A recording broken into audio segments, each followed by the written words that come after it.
요한복음 6장 53절부터 58절까지 제가 봉독합니다. 예수께서 이르시되 내가 진실로 진실로 너희에게 이르노니 인자의 살을 먹지 아니하고 인자의 피를 마시지 아니하면 너희 속에 생명이 없느니라. 내 살을 먹고 내 피를 마시는 자는 영생을 가졌고 마지막 날에 내가 그를 다시 살리리니 내 살은 참된 양식이요 내 피는 참된 음료로다. 내 살을 먹고 내 피를 마시는 자는 내 안에 거하고 나도 그의 안에 거하나니 살아계신 아버지께서 나를 보내심에 내가 아버지로 말미암아 사는 것 같이 나를 먹는 그 사람도 나로 말미암아 살리라. 이것은 하늘에서 내려온 떡이니 조상들이 먹고도 죽은 그것과 같지 아니하여 이 떡을 먹는 자는 영원히 살리라. 아멘. 35절 말씀을 보면 나는 생명의 떡이니 내게 오는 자는 결코 줄이지 아니할 터이요 나를 믿는 자는 영원히 목마르지 아니하리라. 주님, 당신을 가리켜서 생명의 떡이다. 생명의 떡이라서 그 떡을 취하는 사람은 줄이지 않는다. 목마르지 않는다. 생명의 떡, 그 떡을 먹으면 목마르지도 그리고 배고프지도 않다. 이렇게 말씀하시는데 40절 말씀에 또 보면은 내 아버지의 뜻은 아들을 보고 믿는 자마다 영생을 얻는 이것이니 마지막 날에 내가 이를 다시 살리리라. 생명의 떡을 먹으면 줄이지도 목마르지도 않는다. 그리고 또 아들을 믿는 자마다 아버지께서는 그 사람을 영생을 얻게 하셔서 마지막 날에 다시 살리는 것, 그것이 하나님의 소원이다. 47절을 보면은 47절, 48절을 같이 읽겠습니다. 진실로 진실로 너희에게 이르노니 믿는 자는 영생을 가졌나니 내가 곧 생명의 떡이니라. 아멘. 진실로 진실로 하실 때 반복하실 때는 이유가 있습니다. 한 번 진실로 해도 되는데 거듭 말씀하시는 것은 강조하기 위해서 그렇습니다. 믿는 자는 영생을 가졌다. 영원한 생명을 소유했다. 그런데 내가 곧 생명의 떡이다. 예수님이 생명의 떡입니다. 49절을 보면은 너희 조상들은 광야에서 만나를 먹었어도 뭐했거니와 죽었거니와. 만나라는 음식은 다른 나라 사람들은 구경도 못했습니다. 선택받은 이스라엘 민족 하나님의 백성들만 만나라는 특별한 음식을 보았습니다. 그리고 누렸지요. 그런데 그들은 그 하늘에서 내려왔다는 그 음식, 세상 사람은 아무도 못 봤다는 그 음식을 먹었어도 죽었지만 이는 하늘에서 내려온 떡이니 사람으로 하여금 먹고 죽지 아니하게 하는 것이라. 이 떡은 다르다. 과거에 모세 때에 내려왔던 그 음식은 먹었어도 다 죽었지만 그러나 오늘 이 음식을 먹는 사람은 안 죽는다. 죽지 않는다. 51절 같이 읽습니다. 나는 하늘에서 내려온 살아있는 떡이니 사람이 이 떡을 먹으면 영생하리라. 내가 줄 떡은 곧 세상의 생명을 위한 내 살이니라 하시니라. 아멘. 하늘에서 내려온 살아있는 떡이다. 예수님은 하늘에서 내려온 살아있는 떡인데 이 떡을 먹으면 영생 얻는다. 이 떡은 세상의 생명을 위해서 주시는 예수님의 살이다. 살, 그렇게 말씀합니다. 52절을 보면 여기까지 말씀을 들은 유대인들이 이해를 할 수 없어서 말합니다. 어떻게 자기 살을 줘서 먹게 하겠는가? 예수님의 살을 먹어야 된다. 예수님의 피를 먹어야 된다. 이렇게 말씀하시는데 어떻게 자기 살을 주려고 자기 살을 먹어야 산다, 영생 얻는다 하시는가? 그렇게 정말 이해할 수 없는 말을 들었다고 표현을 합니다. 그래서 53절 방금 읽은 말씀에 보면 주님은 거듭해서 말씀하십니다. 내가 진실로 진실로 너희에게 이르노니 인자의 살을 뭐하지 아니하고 먹지 아니하고 인자의 피를 마시지 아니하면 너희 속에 무엇이 없느니라? 생명이 없느니라. 예수님의 살, 예수님의 피를 취하지 않는다면, 먹지 않는다면 그 먹지 않는 사람 속에는 생명이 없다. 그리고 반대로 54절에 내 살을 먹고 내 피를 마시는 자는 무엇을 가졌고 영생을 가졌고 마지막 날에 내가 그를 다시 살리겠다. 자, 그렇다면 예수님의 살을 먹고 예수님의 피를 마셔야 된다는 사실을 우리가 알 수 있죠. 그렇다면 우리에게 궁금증이 듭니다. 예수님의 살을 어떻게 먹고 예수님의 피를 어떻게 마실 수 있겠는가? 우리가 식인종도 아니고 또 예수님 역시도 아까 유대인들이 생각한 것처럼 살을 뚝 떼어갖고 줄 것도 아니고 어떻게 우리가 예수님의 살을 먹고 예수님의 피를 마셔서 영원한 생명을 소유할 수 있겠는가? 55절에 주님이 말씀하기를 예수님의 살은 참된 양식이고 예수님의 피는 참된 음료다. 이렇게 말씀을 하셨습니다. 56절에 예수님의 살을 먹고 예수님의 피를 마시는 사람은 누구 안에 거하게 된다고 그랬죠? 예수님 안에 거하게 되고 그런 사람에게는 누가 또 거하신다고 그랬죠? 예수님께서 그 사람 안에 거하신다.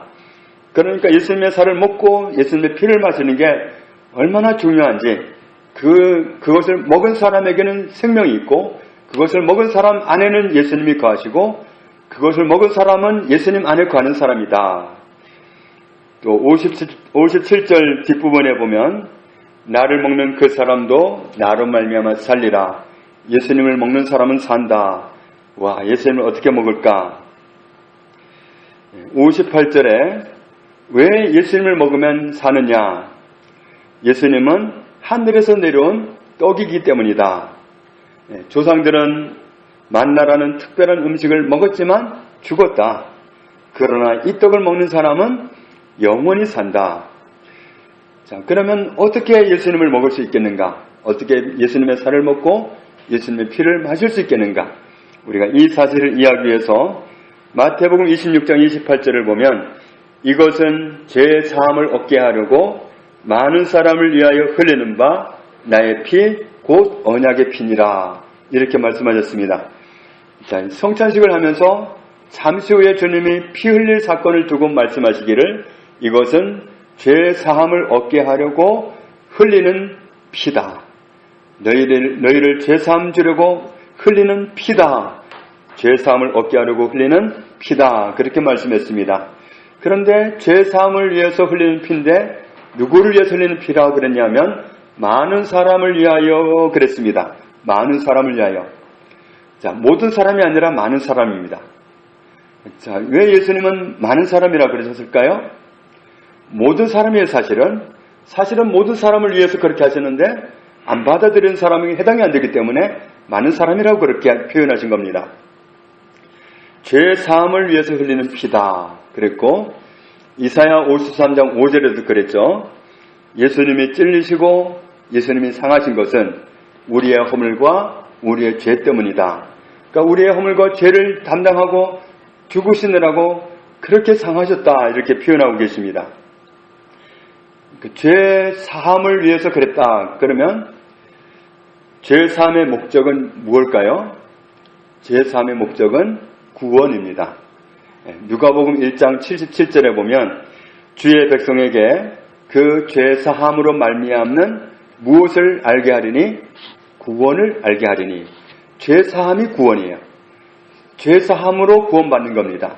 죄가 문제입니다. 사람에게 정말 우리가 태어나면서부터 죽을 때까지 문제는 뭐냐면 죄가 문제입니다. 죄가 사람을 곤란에 빠뜨리고 죄가 사단에게 끌려다니게 만들고 죄가 문제입니다. 그 죄를 해결받는 게 바로 구원입니다. 죄 사함을 받는 게 구원이에요. 그래서 예수님의 몸이 찢기시고 피를 흘리신 사건은 죄 사함을 위해서 그랬습니다. 우리의 죄 사함을 위해서. 그래서 예수님의 살과 피를 먹는다. 이 말은 예수님의 몸이 상하시고 피를 흘려 죽으신 십자가 사건은 바로 나를 위해서입니다. 내 죄사함을 위해서 주님이 살찌끼시고 피 흘려 죽으셨습니다. 이겁니다. 예수님이 살찌끼시고 피 흘려 죽으신 사건은 바로 나의 죄사함을 위해서였습니다. 예수님이 그렇게 하심으로 내가 죄사함 받았습니다. 이것과 마찬가지입니다. 그러니까 나를 위한 사건으로 받아들이는 게 바로 예수님의 살을 먹는 것이고 예수님의 피를 마시는 거예요.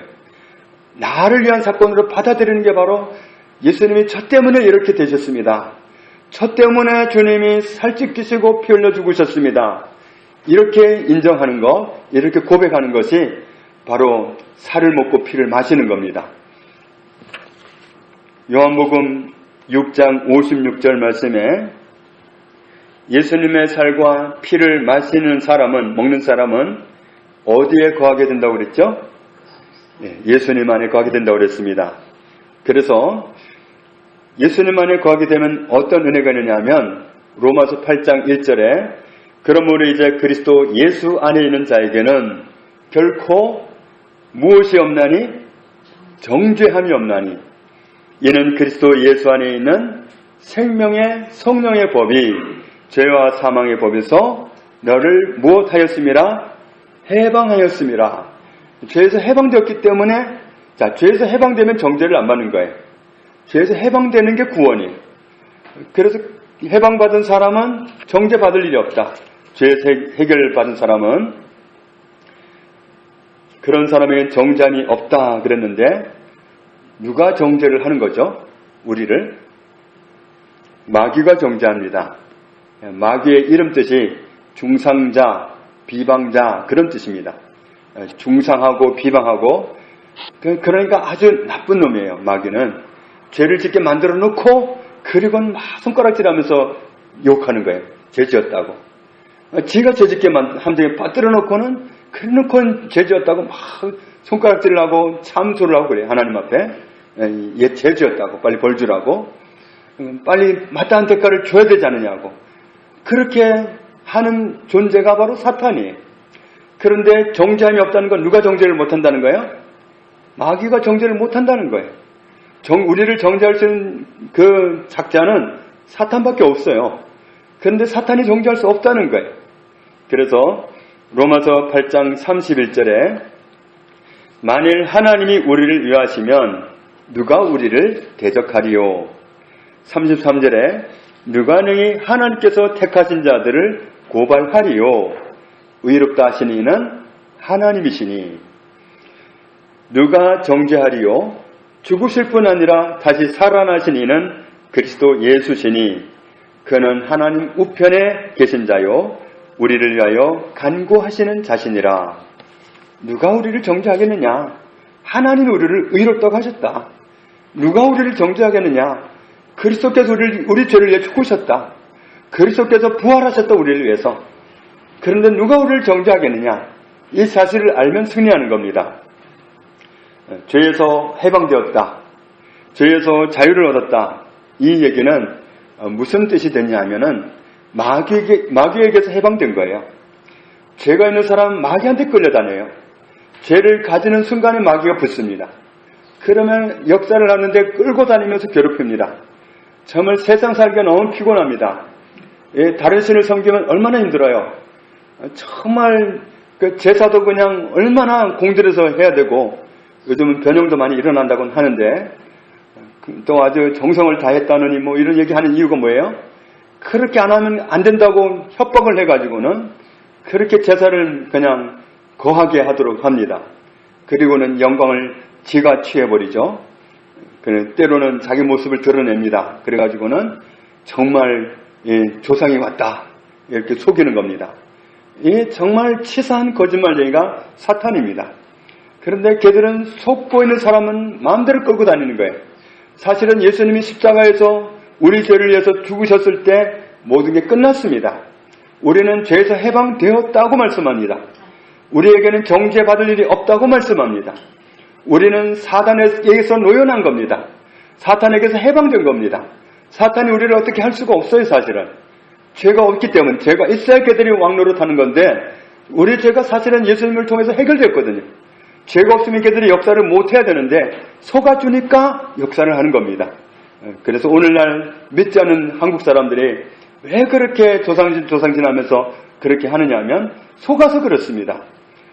당장에 구타로 가봐도 무당한테 가봐도 뻔합니다. 답이 너희 조상 아무개가 대접을 잘 못 받아가지고 지금 노해서 너희가 삶이 지금 공고하다. 빨리 제사를 좀 잘 지내라. 그래가지고 돈 받고 제사하게 하잖아요. 그리고는 반짝했다가 다음엔 더 큰 어려움을 좀 가져옵니다. 사탄이 그런 일을 합니다.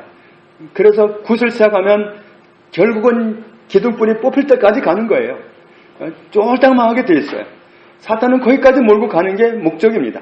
멸망시키는 게 걔들의 목적이기 때문에. 그래서 정말 사탄에게 놀아나지 말아야 되는데 속지 않으면 됩니다. 오늘 이렇게 주님이 말씀하시는 것은 진리의 말씀입니다. 반대는 거짓말입니다. 사탄은 거짓말쟁이고 거짓의 원조입니다. 거짓말 아니고는 말할 게 아무것도 없습니다. 그래서 사탄이 하는 말은 100% 거짓말입니다. 사탄의 말은 믿을 게 없습니다. 하나님의 말씀만이 진리입니다. 예수님의 말씀만이 진리입니다. 오늘 주님은 말씀합니다. 내가 생명의 떡이다. 나를 먹는 사람은 영원히 산다. 영생한 하는 생명을 소유한다. 예수님의 살찌기심, 예수님의 피 흘리심이 나의 죄를 위해서였다라고 받아들이는 사람에게는 예수님의 생명이 임합니다. 하나님의 생명이 임합니다.